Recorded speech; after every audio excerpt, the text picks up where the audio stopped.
Welcome to our channel, The Audible Review. Let me start with a challenging question for you.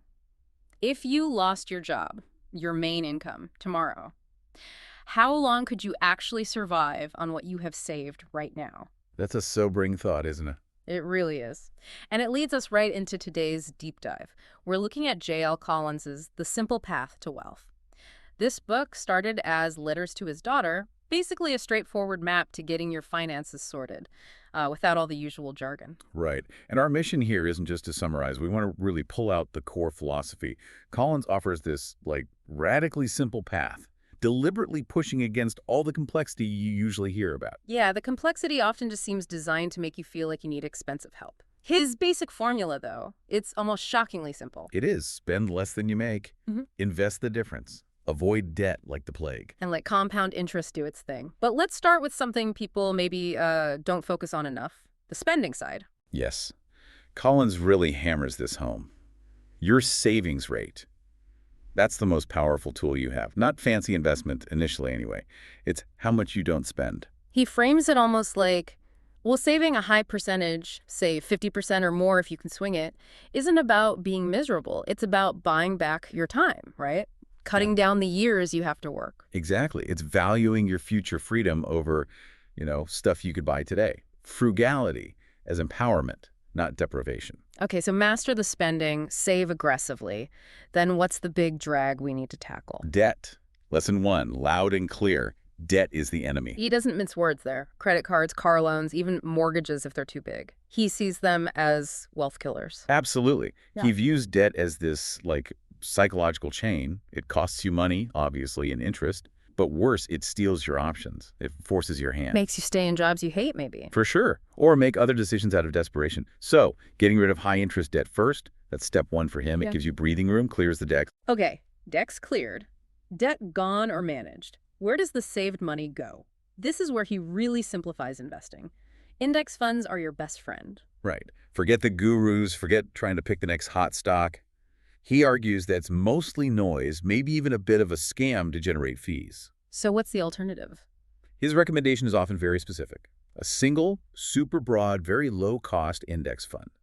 He often mentions the U.S. Total Stock Market Index Fund, like Vanguard's VTSAX. BTS Days comes up a lot. It does. And the why is key for you listening.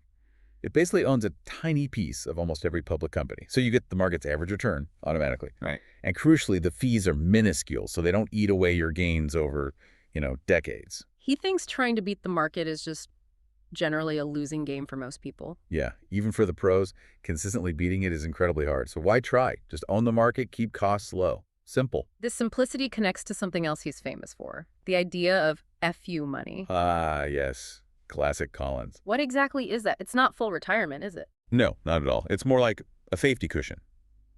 Enough savings or investments built up, say maybe 6 months, maybe a year of living expenses, that gives you power now Power to do what? to walk away Right. from a bad job, a toxic boss, a bad situation, or just to take a break, negotiate harder. It's having enough financial runway that you aren't forced into corners. It's immediate freedom long before you're retired. Got it. So it's a milestone on the path. And building that and building towards the bigger goal depends on the market. Collins has a strong view here too, right? About just staying in. Definitely. He sees the stock market over the long haul as this powerful, relentless wealth-building machine.